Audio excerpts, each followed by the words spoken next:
Apa kamu tahu? ChatGPT kecerdasan buatan besutan OpenAI, perusahaan milik Elon Musk dan Sam Altman, menggoyang dunia. Ia telah memiliki 1 juta pengguna hanya dalam 1 minggu sejak diluncurkan.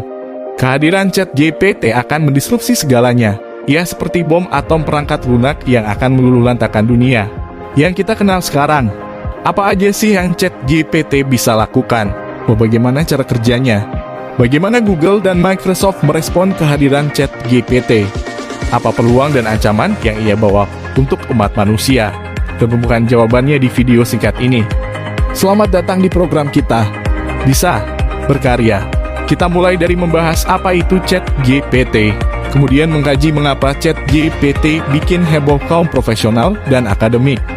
Lalu kita menukik untuk melihat ChatGPT dari kacamata Google dan Microsoft. Setelah itu kita ulas bagaimana nasib pekerjaan kita dengan kehadirannya. Terakhir kita kupas batasan dan masa depan ChatGPT.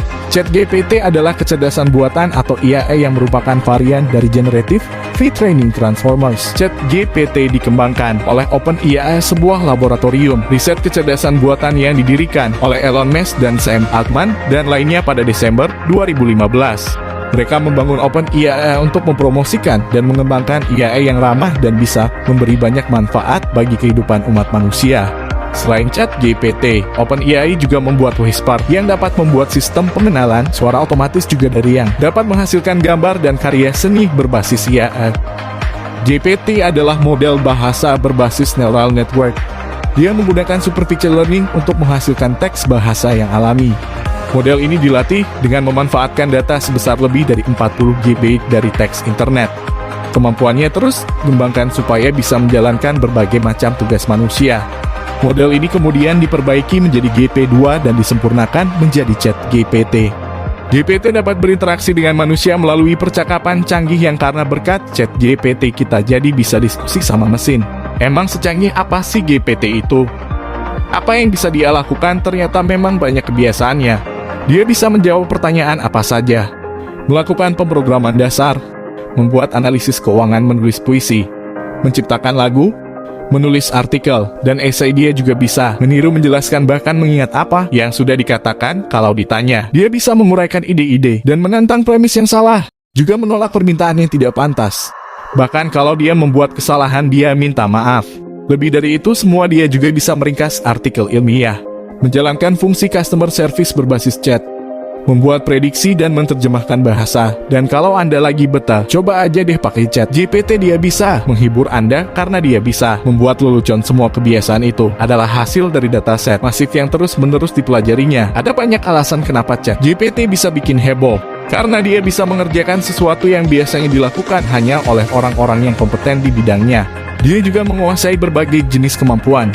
Bisa jadi tidak ada satu manusia pun yang menguasai kemampuan sebanyak yang bisa dilakukan oleh ChatGPT. Belum lagi kecepatannya dalam menyelesaikan pekerjaan. Kalau manusia butuh hitungan jam untuk menyelesaikan suatu pekerjaan, GPT bisa menyelesaikan pekerjaan itu hanya dalam hitungan detik. Saya pernah bertanya langsung seperti ini ke ChatGPT. Apa saja pekerjaan manusia yang bisa kamu gantikan di masa depan? Jawabannya saya ringkas gini ya. Saya bisa melakukan pekerjaan customer service dan support content creation language translation dan data entry. Untuk kemampuan mendata entry itu, ucap GPT bisa dilatih mengekstrak data dari teks yang tidak terstruktur lalu memasukkannya ke dalam format terstruktur sehingga bisa digunakan untuk mengotomatisasi tugas entry data. Nah, itu pekerjaan yang nggak mudah untuk manusia. Kalaupun dikerjakan biasanya kita butuh waktu yang lama untuk menyelesaikannya. Sebetulnya lebih banyak lagi sih pekerjaan yang bisa dilakukan oleh ChatGPT. Misalnya dia bisa membantu programmer menulis baris-baris kode dalam membuat sebuah aplikasi. Juga membantu menganalisa data keuangan dan memberikan rekomendasi. Jadi sepertinya ChatGPT itu lagi merendah aja sih kayaknya ya. Nah, dia melanjutkan jawabannya, saya tidak mampu melakukan tugas-tugas tersebut dengan sempurna. Saya bukan pengganti kecerdasan manusia tetapi lebih sebagai alat yang dapat membantu meningkatkan efisiensi dan akurasi dalam tugas-tugas tertentu. Mungkin ChatGPT itu lagi berempati kali ya dengan kita. Ingin kita khawatir teknologi ini juga dapat menciptakan peluang kerja baru di bidang seperti anotasi data, pelatihan model, pemantauan dan pemeliharaan, begitu lanjut si ChatGPT. Luar biasa ya, walaupun sebetulnya wajar aja sih kalau kita tetap khawatir ya, ucapan dari Yuval Noah Hararis. Sejarawan dan penulis buku Homo Deus bisa mewakili kekhawatiran kita itu. Dia bilang begini, kita tengah menghadapi situasi unik dalam sejarah umat manusia. Untuk pertama kalinya, kita tidak memahami bagaimana gambaran pasar kerja pada 20 hingga 30 tahun mendatang. Jadi GPT tetap dinilai berpotensi mendisrupsi dunia kerja, termasuk mendisrupsi pekerjaan di sektor ekonomi. Sebelumnya atau mahasiswanya bisa saja memakai ChatGPT untuk menyelesaikan tugas-tugas mereka. Bayangkan aja ya, ChatGPT bisa bikin esai, mengerjakan tugas desain fisika, kimia, musik dan semuanya. Seorang pengamat pernah mencoba membuat esai menggunakan ChatGPT. Itu terus dicek menggunakan aplikasi pemeriksa plagiarisme. Hasilnya gimana? Nggak ada indikasi esai, itu produk plagiat. Esai itu dinilai original dan unik. Maka berbagai universitas wajar kalau jadi heboh di Washington University sekarang ini.